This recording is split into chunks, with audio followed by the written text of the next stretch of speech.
Oui, bonjour tout le monde. Bien, suite au départ de Lionel Carman, j'ai procédé à des ajustements au Conseil des ministres. D'abord, j'ai demandé, on commence par Sonia Bélanger, j'ai demandé à Sonia d'être ministre responsable des aînés et des services sociaux. Bien, on sait que Sonia connaît bien le réseau. D'abord, elle a déjà eu la responsabilité des aînés, puis elle a déjà été présidente, PDG d'un CIS, donc connaît très bien le réseau de la santé et des services sociaux. Pour la remplacer au ministère de l'Habitation, j'ai demandé donc à Caroline d'occuper ces fonctions-là. Je sais que Caroline, c'est quelqu'un qui est proche du peuple, hein, puis très consciente des enjeux sociaux qu'on a dans le domaine, entre autres, du logement. Donc, je veux les remercier toutes les deux, Sonia et Caroline, d'avoir accepté de relever ces deux grands défis qui sont importants pour les Québécois. Peut-être un mot additionnel sur le départ de Lionel Carman. Évidemment, c'est triste. Il y a des journées comme ça où c'est pas facile d'être premier ministre, mais il faut regarder en avant, il faut être capable de prendre des décisions dans l'intérêt des Québécois, même si c'est déchirant personnellement. Et c'est ce que je vais continuer de faire dans les prochains mois. Donc, de ce côté-là, j'accepte la décision de Lionel. Évidemment, si on revient sur le fond du dossier, changer le mode de rémunération des médecins, je ne suis pas surpris de la réaction des médecins. C'était si facile de changer le mode de rémunération des médecins. Bien, il y a plein de gouvernements qui l'auraient fait depuis 25 ans. Mais il n'y a jamais eu un gouvernement, que ce soit péquiste ou libéral, qui a eu le courage de vraiment changer le mode de rémunération des médecins. Bon, évidemment, les partis d'opposition nous disent on est d'accord pour changer de mode de rémunération des médecins, mais en autant que les syndicats, les deux syndicats soient d'accord. Si on attend que les deux syndicats soient d'accord, on ne changera jamais le mode de rémunération. On l'a vu au cours des derniers mois. On s'était donné tout l'été pour faire des négociations intensives. Et malheureusement, jour après jour, les deux fédérations nous ont dit, si vous n'enlevez pas le projet de loi 106 qui change le mode de rémunération, on n'est pas prêt à discuter, à négocier. Donc, on était devant un blocage. C'est important de se rappeler pourquoi on change le mode de rémunération. C'est pour améliorer l'accès aux soins pour les Québécois. Ça a été fait dans d'autres provinces, ça a été fait à d'autres endroits dans le monde.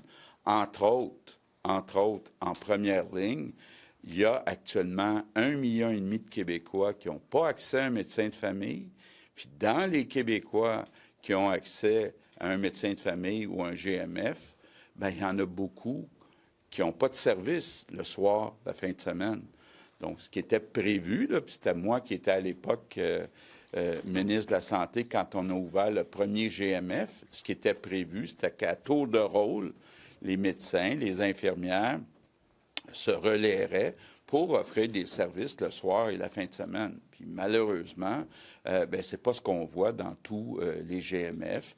Et c'est important, donc, de changer le mode de rémunération pour passer d'un paiement qui est à l'acte vers un paiement qu'on appelle à la capitation, c'est-à-dire à la prise en charge d'un certain nombre de patients. C'est important là, de se rappeler ça parce que, évidemment, il y a beaucoup d'émotions dans l'air. Je peux comprendre qu'il y a des médecins qui se demandent, bon, qu'est-ce qui va arriver avec ma rémunération avec le nouveau mode de rémunération. Ce qui est important de rappeler, c'est qu'on n'enlève pas un sou du budget qui est donné aux médecins. Donc, l'idée, c'est pas de faire des économies sur la rémunération des médecins, c'est d'avoir des actes qui sont plus pertinents puis qui aient une véritable prise en charge des Québécois. Donc, je suis convaincu que malgré cette émotion au cours des prochaines semaines, au cours des prochains mois. On va réussir à travailler ensemble, les deux fédérations de médecins et le gouvernement, pour le bien des patients, pour le bien des Québécois. Est-ce que le départ de M. Carman apporte quand même une certaine réflexion de votre côté? Peut-être apporter certains aménagements, entre autres au niveau des sanctions, la surveillance des médecins. C'est ça aussi qui provoque la frustration. Ouais. Est-ce que vous avez une réflexion Bon. qui s'amorce avec le départ D'abord, de M. Carman? revenons sur les sanctions. Puis je peux comprendre que quelqu'un qui lit une loi spéciale, comme les médecins, trouve que les sanctions, bon, c'est intimidant peut-être. Mais dans toutes les lois spéciales, moi je me souviens, là, j'étais dans le gouvernement de Lucien Bouchard quand on a adopté une loi spéciale. À l'époque, la présidente de la FIC, c'était Janice Keane. Et il y avait des sanctions très importantes qui, malheureusement, même ont été appliquées. Donc, des montants très importants de pénalités. C'est la même chose quand les libéraux ont déposé des lois spéciales. Il y a toujours ce genre d'article. On ne l'a pas inventé. C'est le même article qui est répété à peu près dans toutes les lois spéciales. Mais je peux comprendre qu'un médecin qui regarde ces sanctions-là, où on dit toute personne qui pourrait faire de la collusion en vue éventuellement de ne pas donner service ou de mettre des moyens de pression, qu'il y a des pénalités qui seraient chargées. Pratique quand même, M. Legault, des surveillants dans les milieux de pratique, puis un surveillant national, tu sais, ça, on l'a pas vu, là. Mais en même temps, si on a une loi, il faut être capable de l'appliquer. Mais ça change rien à votre stratégie, le départ de M. Carman?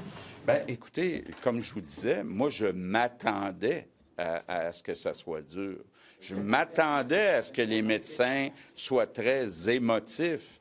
Et bien, c'est ce qu'on voit actuellement. Mais il faut, à un moment donné, laisser la poussière retomber. Regardez le fait que la rémunération... Monsieur Carman, comment vous allez réussir à convaincre les 20 000 autres médecins? Bon. Vous avez 3 médecins spécialistes, dont un fondateur de la CAQ. M. Carman, il a signé le manifeste. Est-ce que votre parti est en train d'imploser avec ça? Bien, j'aimerais être capable de prendre le temps d'expliquer à chaque médecin que Non, mais... Écoutez... Ouais. Vous n'avez pas été capable de convaincre M. Carman? Bon, regardez bien. On dit, on ne coupe pas un sou dans le budget total, OK? Mais on veut répartir les sommes là où c'est le plus pertinent. Donc, il y a de l'incertitude. Donc, peu importe le médecin qui lit ça, il se dit, moi, je recevais une prime. Est-ce que je vais continuer à recevoir ma prime? Bon, ou c'est mon voisin qui va recevoir la prime? Ce qu'on sait, là, c'est qu'au total, on n'enlève pas un sou. Mais il y a de l'incertitude. Il va falloir, à un moment donné, puis ce qu'on aurait voulu durant l'été, c'est de discuter avec les deux fédérations pour dire quels sont les actes les plus pertinents pour atteindre nos objectifs. Mais les fédérations ont refusé de négocier, de discuter. Vous êtes d'accord ou il n'était pas d'accord? Qu'est-ce qu'il vous disait, M. Carman? Est-ce qu'il était d'accord avec Bien, votre écoutez, réforme si ou il vous était avez pas des d'accord? questions à poser à M. Carman, posez-les à M. Carman.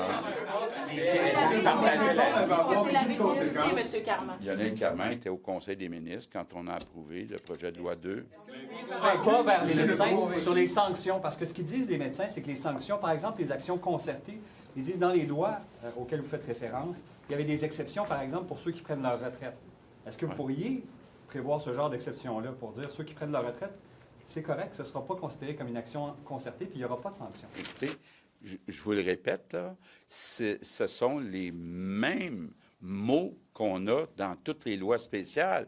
Donc, peut-être qu'il y a des médecins, c'est la première fois qu'ils les voient, là, mais Lucien Bouchard lui-même, qui négocie pour la FMSQ, l'a mis dans la loi spéciale avec les infirmières. Pourquoi vous n'avez pas réussi à convaincre M. Carman? La réforme va avoir beaucoup de conséquences.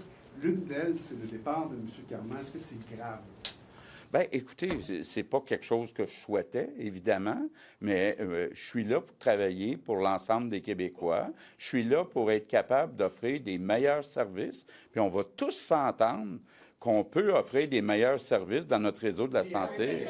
Carman, est-ce que le jeu en vaut la chandelle? Est-ce que le jeu en vaut la chandelle? Évidemment, on a actuellement besoin de faire ces changements-là.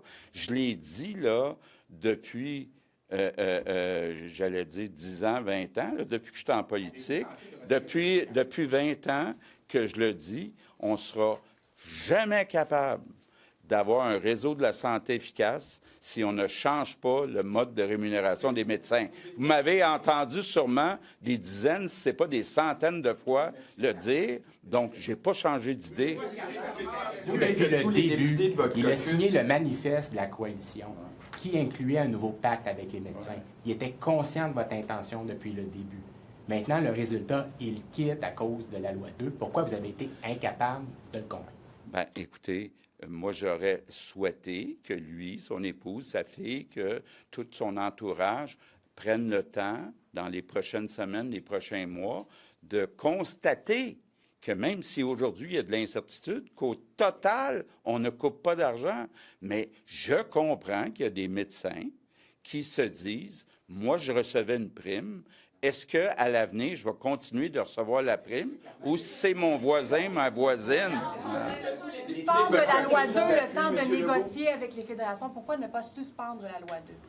Bien, il n'est pas question de reculer sur le changement du mode de rémunération. Ça fait 25 ans minimum qu'on essaie de changer le mode de rémunération.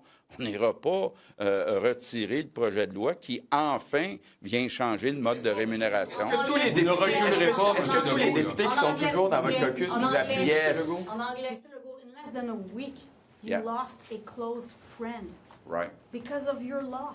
Yeah. Don't you reflect on this? Like, don't you want to make some changes?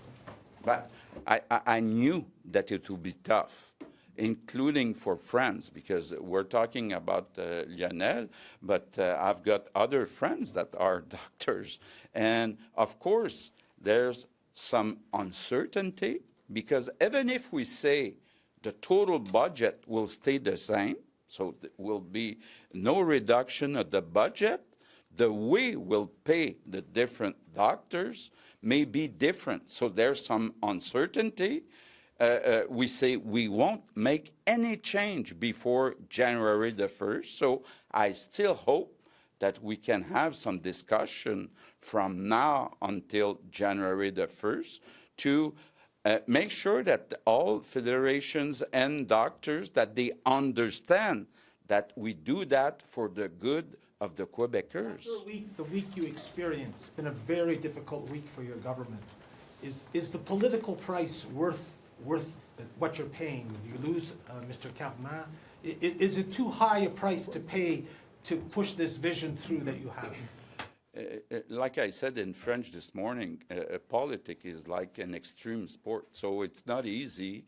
It's not the first time that it's tough for me, but I can assume that what is important for me every morning, I get up and I say, hey, what can I do to help Quebecers getting better services? And it's clear we need to do something in the healthcare system. And the first thing, the most important thing, is to change the way we pay the doctors. I'm saying that since 25 years, so I haven't changed my mind. We do have all doctors in our families and entourage here. And the system of surveillance for any concerted action, even though like it's been like almost a week, it's still scary for doctors. Yeah, but we had that in 60 special bills. Yes, yes. If you, I can tell you, because I was there, okay, when Mr. Bouchard was premier. I remember very well the special law that was applied to Geniskin and the FIC. And the first thing I asked Christian and the other people is, please go look at this law. I think it has to be an inspiration for what we're doing with the doctor. If it was good for nurses, why it's not good for doctors? We have to make sure that there's no consultation about not giving services to the population in a way to negotiate. It's important that the doctors continue to give all services, even if there's some uncertainty and some people that are unhappy. It's important. We're talking about health care. Your close friend and minister left. There are Yeah. hundreds of doctors that are willing to leave the province. What will it take for you to change and really try to understand and make some adjustments to give them a little leeway, these doctors? Okay. Again, what I say is that we keep the same total budget. So in total, there will be no reduction. But do we all agree that we should target the places where it's most urgent to change services or give more services? I think that the doctors, they have to take some time the next few weeks and understand that no money, not a cent, has been cut in their budgets, but we're trying to give better services with the same amount of money, not less money, the same amount of money. And it's unacceptable that we have 1.5 million people not having a family doctors, a GP, and even if we have per capita more GP and doctors in Quebec than in Ontario, we have less in percentage Quebecers, citizens, not having a family doctors. More than that, even the people having a family doctor, a GP, nobody is available on night and on weekends in many GMF. So we have to change things. If we continue doing the same recipe, we'll get the same bad cake. Merci beaucoup. Merci.